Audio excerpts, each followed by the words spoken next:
이렇게 직각으로 나오다가 딱 공이 맞는 정점에서는 살짝 이렇게 풀리더라고.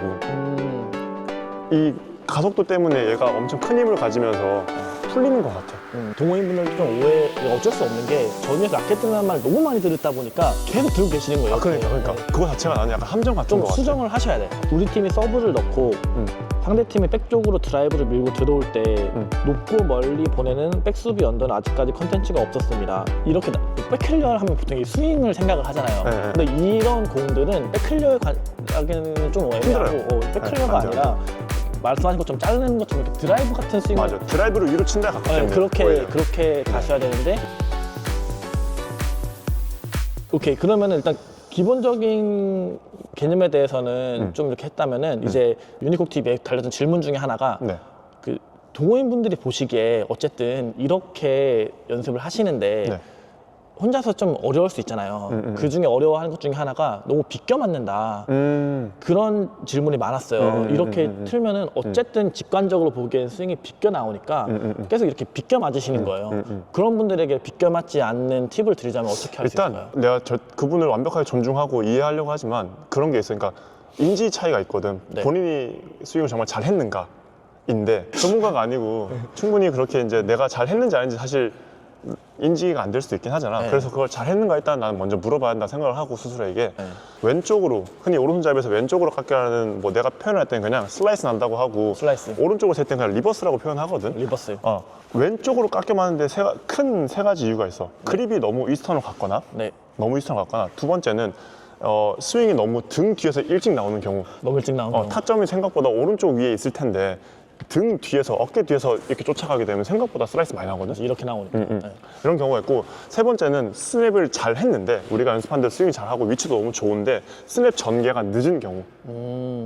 이게 회전이 너무 늦게 일어난 거지. 그러니까 이 회전이 손날이 나오는 순간이 너무 긴 거지. 그러니까 나오기 전에 맞아버리면 네, 그게 크게 세 가지 나눌 수 있고, 리버스로 가는 경우는 그립이 너무 리버스가 많을 것 같아요. 리버스 생각보다 많지 않더라고. 그래요? 근데 아마 이 질문자는 리버스였을 거예요. 그러면 그립이 웨스턴으로 너무 많이 돌아갔거나 네. 아니면 스냅 전개가 너무 빨랐거나. 그럼 이 맞는 타이밍이 되게 찰나겠네요. 맞아. 그래서 조금 어렵긴 그래서 해. 어려워하시는 왜냐면 이렇게 나오다가 결국 정면을 향하고 반대로 뒤집어질 텐데 맞는 순간이 찰나니까 사실은 그게 조금 어려운 부분이긴 해. 저도 이런 질문 되게 많이 받아요. 그 찰나를 잡아내는 팁이 있으세요? 계속 레슨할 때 못 잡으시는 분 있을 거 아니에요. 그럼 어떻게? 답이 나와 있는 게 답을 못 찾고 있는 거잖아 스스로는. 네. 나는 찍어서 봐라. 슬로우로 찍어서 어떤 형태인지 정확하게 봐야 돼. 라켓이 너무 많이 빠진 건지, 라켓이 너무 덜 빠진 건지, 스냅 전개가 너무 늦는 건지 빠른 건지를 일단 체감은 안 되거든 사실. 나도 그냥 밖에서 보니까 보이는 거지. 네. 실제로 체감은 하기 힘들 것 같아. 제 생각에는 결국에는 그 타이밍을 잡는 팁은 없는 것 같아요. 그냥 연습을 많이 할 맞아. 수밖에 없는 데이터가 것 많이 같아요. 쌓여야 돼. 내가 늘 얘기하는 게 그냥 데이터가 많이 쌓여야 한다. 네. 연습을 많이 해야 돼요. 연습 많이 해야 되고, 요즘에 많이 얘기하는 거는 그러니까 실제로 연습 많이 하는 것보다 그냥 고민이랑 생각을 많이 하라고 말씀드려. 어차피 뭐 알다시피 되게 집중해서 하는 생각과 고민은 실제랑 크게 다른 게 없다고 하잖아. 네. 뇌 입장에서는. 네네. 그래서 그냥 진짜 고민 많이 하시고 그냥 거울 보고 스윙하거나 아니면 좀 잘 치고 있다고 상상하면서 스윙하라 이렇게 얘기하거든 나는. 제가 항상 강조하는 게 이게 알고 배우는 거랑 모르고 배우는 거랑은 너무 차이가 난다. 너무 다르지. 그거에 좀 일맥상통하는 부분. 그렇지. 알고 하는 거랑 모르고. 그러니까 근데 또 아는 거랑 하는 것도 다르긴 하다. 그쵸. 그렇잖아. 아는 걸 또 표현해야 되니까. 맞아. 근데 그거는 아까 얘기한 것처럼 그냥 경험이고 연습량. 반복이고 연습량. 데이터인 것 같고 그 이전엔 좀 정확하게 알아야 한다가 너무 중요한 것 같긴 해. 좋습니다. 네. 제가 좀 질문을 이제 좀 더 보고서 읽을게요. 네.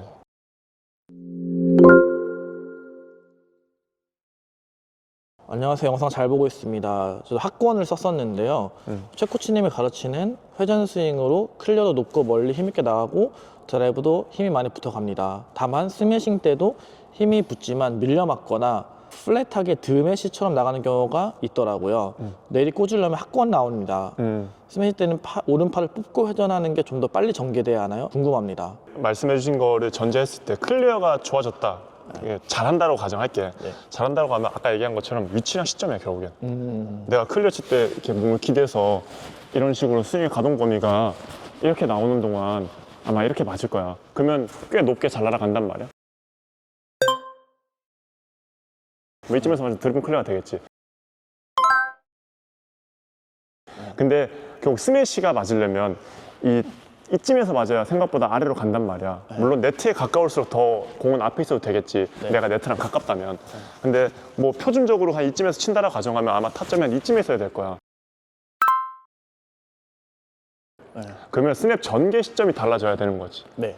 드메시가 나간다는 건 사실 공이 너무 그 가깝다에 가까울 수 있거든. 그러니까 나랑 너무 가깝다인 거지. 공은 나보다, 그러니까 우리가 아까 얘기한 위치랑 시점은 사실 상대적인 위치랑 시점이거든. 나랑 공과의 상대적인 위치랑 시점. 그죠, 그죠. 공이 여기 있을 때 내가 뒤에 있으면 앞에 있죠. 내가 공보다 뒤에 있는 거, 공이 내 앞에 있는 거고, 내가 여기 있으면 공보다 그냥 가까운 거잖아. 네, 공은 그대로 있어도 내 그치? 위치에 따라. 내 위치에 따라서 공은 변해지니까. 근데 좀 어려운 게 이동하면서 하니까 좀 어렵긴 한데, 어쨌든 그 드매시나 플랫으로 나가는 경우 대부분 이 스냅의 문제라기보단 위치의 문제가 크거든. 내 위치. 네. 그러니까 클리어가 치는 위치에서 내가 이걸 덮으려고 해도 절대 안 날아가거든. 방법이 같다고 하면. 그죠. 아니면 말씀하신 대로 학군을 써야 같은 위치에 있는 걸 이렇게 써야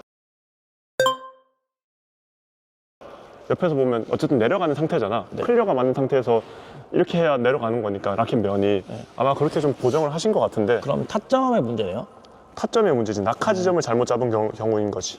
내가 좀 더 뒤로 갔어야 됐지. 그럼 이분에게 답변을 드리면 좀 타점을 조정할 필요가 있는 거죠. 타점을 조절해야 되는데 아마 뒤로 이동 중이라면 우리가 점프 스윙은 왼발에 착지하면서 치잖아. 그래서 왼발이 좀 더 지금보다 더 멀리 떨어진다면 결국에는 상대적으로 나오겠네요. 뒤로 간 거니까 공이 내가 앞에 뒤로 있을 거야. 가니까. 그러면 내려갈 거고 대신 이제 이때 조정해야 되는 건 스냅의 전개 시점을 늦춰야겠지. 내가 기준일 때 클리어는 전개가 빨리 되는 거고 클리어는 스매시는 더 늦게 돼야 힘이 가장 많은 구간에서 공이 날아갈 테니까. 깜짝이야. 미안합니다. 그럼 이분은 좀 몸의 위치만 좀 조정하시면은 공이 좀 더 앞에 있을 수 있는 상태가 돼야 돼. 내가 뒤로 가던 뭐 공이 살살 오던 스매시를 하고 싶다면 그 상태가 마련이 돼야 나오는 거지. 내가 아무리 이걸 하고 싶다고 해도 그 상태가 마련이 안 되면 사실은 공은 내려가지 않지. 근데 이거 하면은 레슨자분들이 스매싱을 어려워해요? 클리어를 어려워해요? 스매시 어려워하시지. 스매싱 더 어려워하죠. 아무래도 스윙크가 더 빠르니까 그런 것도 있고 조금 더 세게 치고 싶어하는 경향도 있으신 것 같고 힘이 들어가요. 그리고 조금 더 어렵긴 해. 스냅을 더 지연시키라고 하는 게 사실은 좀 어려우신 것 같아. 좋습니다. 네, 또 다른 질문. 재밌네요. 네. 팔과 손 라켓을 보면 거의 직각처럼 쥐고 치시는데 이렇게 네, 그 각도를 유지하고 큰 스윙 스트로크를 자주 하면 교정이 되는지 궁금합니다.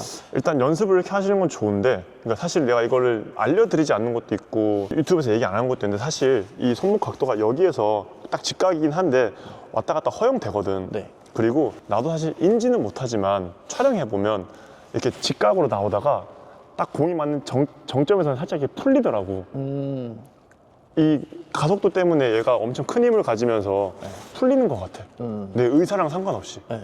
그래서 이걸 허용할 수 있긴 한 것 같아. 직각으로 고정시키고 치면 아마 타점이 너무 이렇게 안쪽으로 들어오게 될 거야. 네. 그래서 이걸 너무 막 고정시키려고 하려고는 하지 않았으면 좋겠어. 그래서 내가 억지로 이렇게 고정시키지 그래서 말고. 내가 이거를 너무 신경 쓰기보다는 끝났을 때 손등이 날 바라보거나 아니면 이제 촬영했을 때 이렇게 주먹이 앞으로 나온 손등이 날 바라보게 되고 다시 올라간 이 상태를 좀 더 강조하지. 나는 이거를 먼저 고정시켜 놓고 왜 이렇게 피하세요? 아, 무서워요. 안 때려. 나 이거 평생 한 사람인데. 네네네, 알겠습니다. 농담입니다. 아무튼 이거 자체를 너무 막 신경 쓰라고 말씀드리진 않아. 그러면은 저는 어쨌든 우리 구독자 입장에서 질문을 하면은 사실 영상으로만 보고 따라했을 때 이게 바로 되기가 좀 어려울 것 같아요. 맞아요. 조금 난해하니까. 그러면은 어쨌든 저는 이렇게 가르쳐 보지 않았으니까 제가 할 수 있는 질문이라면은 네. 이렇게 했을 때 나오는 흔한 오류들, 이렇게 영상만 보고서 이 스윙을 따라했을 때 예를 들면은 손등이나 바라보게 이렇게 직각을 했을 때 사람들이 흔히 하는 실수나 오류 같은 게 있다면은 그것을 어떻게 바꿀 수 있는지, 예를 들어서 이 영상을 보고 따라할 거 아니에요. 그쵸. 따라했을 때 할 수 있는 실수. 연습 상황에서 사실 실수는 별로 안 일어나는 것 같아요. 연습은 이렇게 잘 하시는데 네. 결국에는 데이터가 많이 없어서 공 칠 때는 내가 하던 습관대로 한다는 거지. 그거를 고치기 위해서 이제 좀 하는 것들이, 스냅을 연습을 할 때 이렇게 연습을 하라고 하는데 이렇게 연습을 잘 하신다 이제. 근데 공 칠 때는 여기서 나온단 말이야. 되게 빨리 나온단 말이야, 스윙. 네네, 네. 그래서 생각보다 스윙을 좀 더 늦춰서 늦게 돌려내야 되는데 네. 그러니까 이런 건 그냥 사실 공 칠 때 잘 안 되는 거라서 네. 연습들은 다 하시더라고. 그러면은 질문을 바꾸면 이 영상을 보고서 레슨자가 많이 늘어났을 거 아니에요. 그 레슨자가 처음 왔을 때 분명히 완벽하게 잘하지 못할 거란 말이죠. 아무리 연습을 하고 왔어도. 그럼 딱 처음 왔을 때 많이 하시는 그런 실수. 아까 얘기한 것들로 좀 추릴 수 있을 것 같아. 네. 우리가 연습을 적당히 잘 했다고 가정했을 때 이걸 좀 할 수 있는데 네. 이제 공의 결과물이 사실 좋지 않으니까 그런 질문을 하는 거잖아. 네네. 그 맞는 것 같아. 그냥 이스턴 그립이 너무 돌아갔을 때 왼쪽으로 새는 경우 아까 또 얘기하는 거지만 스냅 전개가 너무 늦은 경우 또 슬라이스 왼쪽으로 셀 거고 네. 라켓이 너무 어깨 뒤나 등 뒤에서 일찍 나오는 경우. 근데 사실 첫 번째랑 두 번째는 사실 그냥 그립을 좀 수정하고 스냅 전개를 조금 수정하면 되는데 이렇게 등 뒤에서 나오는 경우들은 늦게 뽑고 싶다고 늦게 뽑아지지 않거든. 이건 대부분 머리에서 가깝게 넘어가서 발생하는 일이거든. 네. 다른 분들을 내가 뭐 지탄하는 건 아니지만 빼고 나서 머리에 가깝게 넘기라고 한단 말이야. 이렇게 되면 몸이 다 돌아와도 라켓이 여기 있단 말이야. 네. 그럼 또 안에서 바깥으로 나가긴단 말이야. 그럼 또 네네. 슬라이스 나. 그래서 생각보다 머리에서 나는 엄청 멀리 던지라고 이렇게 넘기라고 하거든.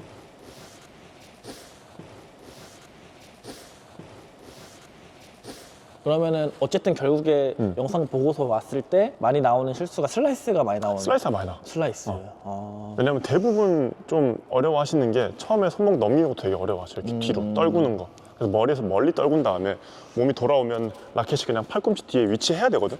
그래서 빼고 떨구고 아니면 뭐 팔꿈치가 앞으로 갈 때 손이 떨어질 텐데 이게 이미 이 상태에서 팔꿈치 뒤에 있어야 하는데 머리에 가깝게 넘어가게 되면 등 뒤에 있거든. 네. 그럼 몸을 돌려도 등 뒤에 있단 말이야. 그래서 그러면 또 이렇게 슬라이스 안에서 바깥으로 나가 슬라이스 나는 거지.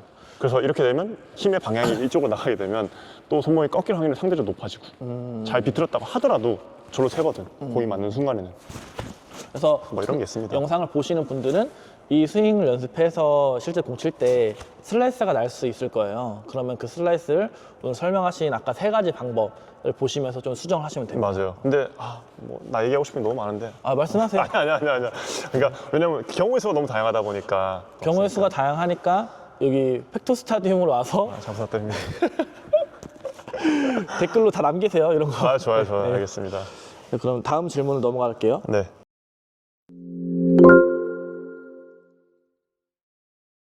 키가 장신일 때 전위 플레이의 비결이 좀 궁금하다고 후위 파트너한테 거슬린단 말을 좀 들어보신 적 있는지. 잘 안 듣죠? 네. 단신인데 이렇게 전위에서 이렇게 낮추고 있는 게 너무 힘든데 혹시 전위에서 키 큰 사람이 어떻게 움직여야 되는지. 일단 궁금한 건 그 사람한테 제가 다시 질문하고 싶은 건 낮춰야 하느냐예요. 왜 낮춰야 하지? 낮춰야 하는 이유가 혹시 있으신가요? 코치님 아니 보셨을 근데 때? 이렇게 서 있으면 뒤에서 뒤통수 맞을 수도 있잖아요, 스매잉에. 뒤통수 말 수 있다고? 네, 근데 그건 어쩔 수 없는 것 같아. 저는 많이 맞아봤거든요. 진짜로? 근데 그러면 키가 커서가 아니, 아니라. 선수들이랑 말고 동호인이랑 할 때 안 그쵸. 맞아봤어요? 그건 맞아. 근데 그건 저 내가 한 번 맞으면 게임에 집중이 안 돼. 또 맞을까봐. 근데 그건 내가 키가 커서가 아니라 네. 잘못 치신 걸 확률이 높지. 그죠. 나는 키는 별로 중요하지 않다고 봐. 그거는. 전위에서. 왜 낮춰야 하는지부터 일단 궁금하긴 해. 낮추는 게 과연 어떤 그 이점이 많이 있을까? 그죠. 그러니까 서 있으라는 얘기가 최소한의 어떤 이렇게 반동을 만들 수 있는 움직임을 해야 하겠지만 네. 그래도 약간 또 딴 길로 세면 사람들이 생각보다 그러니까 내가 라켓 들고 있으면 막 맞지 않냐고 물어보시거든. 네네. 근데 코치님 생각하시기에 앞에서 라켓 들고 있어야 되나요? 내리고 있어야 되나요? 계속 들고 있으면 안 되고 네. 이렇게 내리고 있다가 저는 뒤에서 소리가 딱 나면 그때 들러가거든요. 맞아요. 저도 그러니까 저는 그런 것보다는 결국에 움직일 때 들어라거든. 네네네. 결국엔 움직임을 되게 잘 해야 되는데 라켓 드는 경우는 내가 움직일 필요가 많이 없는 상황일 때 꽃게처럼요, 꽃게. 저는 그거 개인적으로 좋아하지 않습니다. 꽃게요? 움직임이 너무 불편하잖아요. 일단 1차적으로 움직여야 하는데 움직임이 잘 안 나오는데 이걸 해서 잘 칠 수 있을까라는 의문이 들기도 하고 그러니까 결국 타이밍이 되게 중요한 것 같아. 특히 전위에서는. 근데 이게 좀 동호인분들도 좀 이게 어쩔 수 없는 게 전위에서 라켓 들라는 말을 너무 많이 들었다 보니까 계속 들고 계시는 거예요. 그러니까 네. 그거 자체가 나는 약간 함정 같은 좀 것 같아. 수정을 하셔야 돼. 네. 함정이야. 왜냐면 라켓을 들면 되게 그럴싸해 보이고 준비하고 있는 것 같잖아. 네. 근데 그러니까 움직임이라는 관점에서 너무너무 불편한 거거든. 달리기 이렇게 하는 거거든. 네. 그래서 내리고 있다가 공 칠 때 맞춰서 들어야 하는데 물론 이것도 어렵지. 타이밍을 맞춰야 하니까. 근데 어쨌든 최적화를 한다고 가정했을 때는 라켓을 내리고 있다가 상대가 칠 때 또는 움직일 때 들어야 하는 거고 라켓을 미리 드는 경우는 내가 하나 공 쳐놓고 나한테 오는 확신이 들 때 그러니까 여기 확실하게 막아줘야 할 때 또는 움직임을 많이 하지 않아도 될 때는 들어야 하는데 공이 이렇게 뒤로 올라가서 준비할 때는 굳이 들 필요 없지. 그래서 자세도 굳이 낮출 필요 없지. 굳이 낮출 필요 없다. 그러니까 만약에 스플릿 스텝을 하게 된다거나 하면 그때 내려가서 움직이는 형태로 가야 되는 거지. 낮추고 움직이고 있는 거 그냥 에너지 소모만 많아지는 거지. 불편하게. 그러니까 만약에 뒤통수를 맞은 경험이 있다면은 낮추셔도 됩니다. 뒤통수를 맞은 경험이 있다면 파트너를 잘 격려해줘라. 아, 맞아본 적 없어요? 아, 많죠. 근데 그건 아까 얘기했지만 제가 키가 커서 맞는 게 아니라 스매싱이 뒤에서 뭔가 의도적으로 조준을 했거나 아니면 좀 잘 못 쳤거나 격려해줘야 된다. 그래서 좀 요약하면은 전위에서 낮추고 있을 필요는 없다. 이거 라켓을 또 이렇게 미리 들고 있을 필요는 없다. 저도 굳이, 움직일 때 라켓을 네, 타이밍에 맞게. 타이밍 맞춰서. 네. 좋습니다. 네. 아, 이거는 동호인분들이 많이 어려워하는 것 같은데 네. 우리 팀이 서브를 넣고 상대 팀이 백 쪽으로 드라이브를 밀고 들어올 때 높고 멀리 보내는 백수비 언더는 아직까지 컨텐츠가 없었습니다. 어깨와 얼굴 높이 백 쪽으로 밀고 들어오는 서비스 리턴을 대각으로 빼는 방법을 다룬 적이 있지만 하이 언더는 없네요. 분명 거기가 취약점이라 생각되는데 말입니다. 그러니까 이거예요. 여기서 제가 서비스를 넣었어요. 근데 상대방이 이렇게 친 거예요. 이렇게. 여기로? 이렇게. 여기서 이제 저 대각으로 치는 거는 컨텐츠가 있었는데 이렇게 높게 올려서 보내는 그 컨텐츠가 없어서 어떻게 하는지 궁금하신 것 같아요. 결국에 사실 이것도 되게 어떻게 보면 간단한 것 같아요. 그냥 날아온 셔틀이 저기까지 날아갈 수 있는 힘을 내가 만들어내면 된다요. 결국 이것도 방법이 되게 중요한 것 같은데 방법을 우리가 잘 안다라고 가정하고 백핸드 스냅이 괜찮다는 가정하에 이런 공들은 사실 되게 힘있게 날아오는 공이잖아요. 그래서 얘는 내 어깨 라인을 지나가게 두면 안 돼요. 저는 그렇게 말씀드려요. 네. 그러니까 힘없이 떨어지는 거는 지나가서 우리가 뭐 선수들 하는 이런 백핸드 클을 칠 수 있거든요. 근데 힘을 가지고 있는 아직 속도가 붙어 있는 공들은 지나가면 사실 아시다시피 치기 힘들잖아요. 끝나죠. 그래서 저는 네. 되게 빨리 자르라고 얘기해요. 잘라가지고 엄지 두껍게 받쳐가지고 탕 치라고 하거든요. 그러니까 되게 깃털이랑 다 같이 맞는 게 아니라 코르크만 맞고 나가도 상관없으니까 되게 일찍 빠르게 자르라고 말씀드려요. 더 이상 넘어가면 내가 힘을 쓸 수 없거든요. 그래서 힘이 충분히 존재하는 구간에서 맞춰서 멀리 보내라라고 일단 할 것 같아요. 저도 비슷한데 어쨌든 이 질문 주신 분은 네.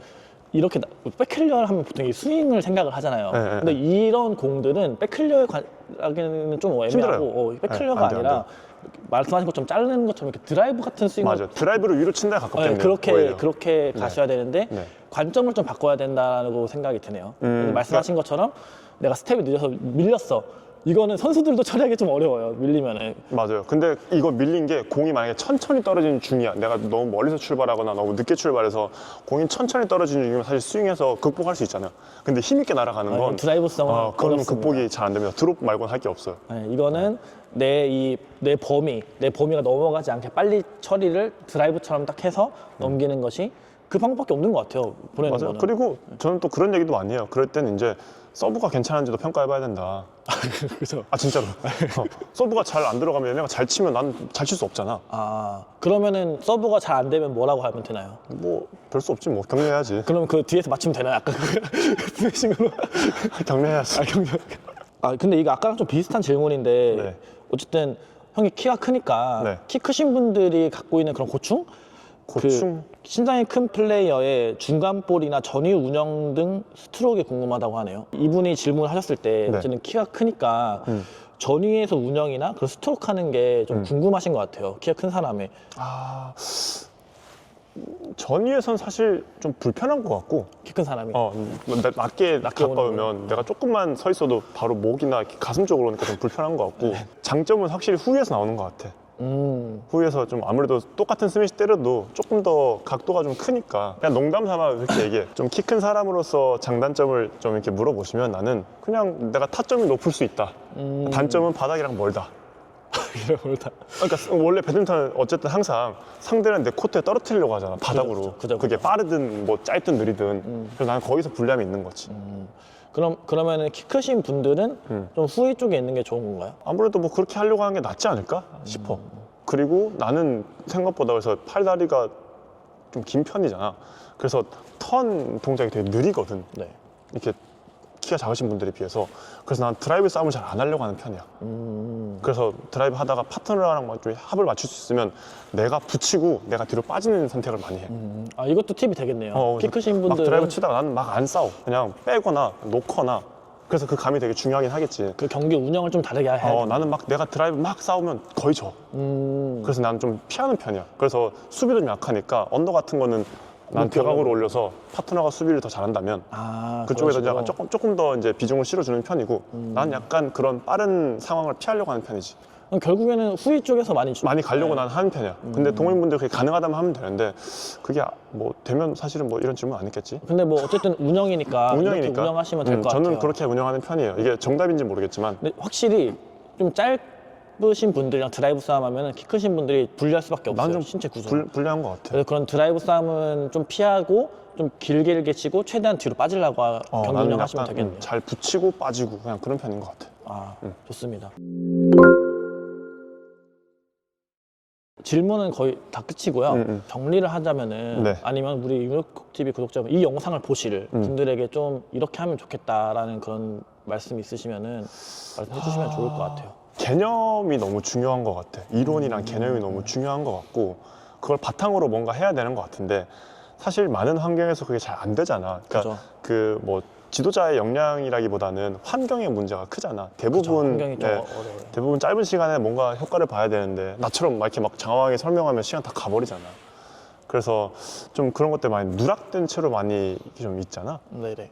그래서 이제 깨알 홍보를 하면 제가 곧 이제 온라인 강의가 나와요. 오. 그래서 거기서는 제가 이렇게 유튜브랑 다르게 제가 하고 싶은 말 막 하면서 되게 많이 떠들거든요. 그래서 그러니까 개념이랑 이론을 얘기를 많이 한단 말이에요. 네. 그래서 그걸 좀 많이 봐주셨으면 아니 좋겠다 진짜로 싶어요. 배드민턴은 진짜 알고 배우는 거랑 모르고 배우는 거는 진짜 완전 달라요. 완전 달라서 내가 하나의 동작을 하더라도 잘못 치고 있다면은 왜 잘못 치고 있는지를 알아야 되는데 그래 맞아요. 수정이 가능한데 그런 것을 말씀하신 것처럼 이론과 개념으로 알아야 돼요. 그래서 오늘 이렇게 설명하신 거를 온라인 클래스에서는 다 들을 수 있는 거죠. 맞아요. 제가 이제 곧 나옵니다. 라이브 클래스라는 플랫폼에서 지금 모든 걸 갈아 넣은 이제 온라인 강의가 나오게 됩니다. 네. 아니 곧 나온다고 한 지가 오래됐어요. 맞아요. 언제쯤 볼 수 있는 잘 거예요? 만들려고 하다 보니까 아. 좀 수정하고 다시 찍고 막 그러다 보니까 네네. 조금 지연됐어요. 딜레이 그럼 됐어요. 그거 신청을 어디서 할 수 있죠? 빅민턴 채널에서 이제 곧 공개할 예정입니다. 음. 네. 빅민턴 채널로 오셔가지고 링크 남겨도 되나요? 여기 채널에? 남기세요. 빨리 꽂아야 돼요. 아, 꽂으세요. 저도 온라인 강의 팔고 있긴 한데 맞아요. 그래도 뭐 네. 선두주자 우리 잘 아는- 하고 계시죠. 예. 형님이 하신다니까. 감사합니다. 근데 사실 뭐 저는 유니콩님 많이 이렇게 따라가려고 해요. 근데 내가 얘기 많이 했잖아. 개인적으로 되게 좀 뭐랄까 존경하기도 하고 많이 배우고 싶은 저보다 동생이지만 그런 사람이거든요. 그래요? 그럼 아, 감사합니다. 네. 못 들은 척하요. 왜 내가 얘기 많이 했잖아. 아, 부끄러워서. 좀 빨개지긴 한 것 같다 약간. 저는 이제 오늘 이걸 영상을 좀 촬영을 하면서 네. 너무 신선했어요. 저는 어쨌든 저의 교육 방법은 제가 가르치는 게 틀리다고 생각하진 않아요. 틀리다면 그렇게 할 수는 없지만 근데 저와 다른 관점을 가지고 계신 분들과 이야기를 하는 걸 되게 좋아해요. 맞아. 너무 좋아. 그래야 저도 이렇게 배움이 생기는데 맞아. 같은 걸 가르치는 사람한테 가면은 배울 수가 없잖아요. 그래서 오늘 저도 정말 많이 배운 것 같고 나 너무 재밌었어 진짜. 영상을 보면서 뭐 궁금하신 거 있으면 댓글로 남겨주세요. 그러면은 우리 코치님께서 직접 그에 대해서 답변을 좀 달아주실 수 있을 것 같습니다. 네. 왜냐하면은 영상만 보고서 좀 헷갈려 하시는 분도 있을 것 맞아요. 같거든요. 사실 너무 짧아. 함축적으로 담기가 너무 힘들고. 그래서 저 옆에서 느껴져요. 더 많은 것을 이렇게 해야 되는데 이게 너무 길어질까봐 네. 이 개념을 못하는 게 좀 느껴지는데 질문 남겨주시거나 아니면은 곧 올라오는 이 온라인 클래스 한번 수강해 보시는 것도 저는 추천을 드립니다. 네, 감사합니다. 네, 그러면 오늘은 여기까지 찍도록 하겠습니다. 네. 너무 감사합니다. 감사해요. 너무 재밌었어요. 저도 재밌었습니다. 진짜 네. 또 하고 싶다.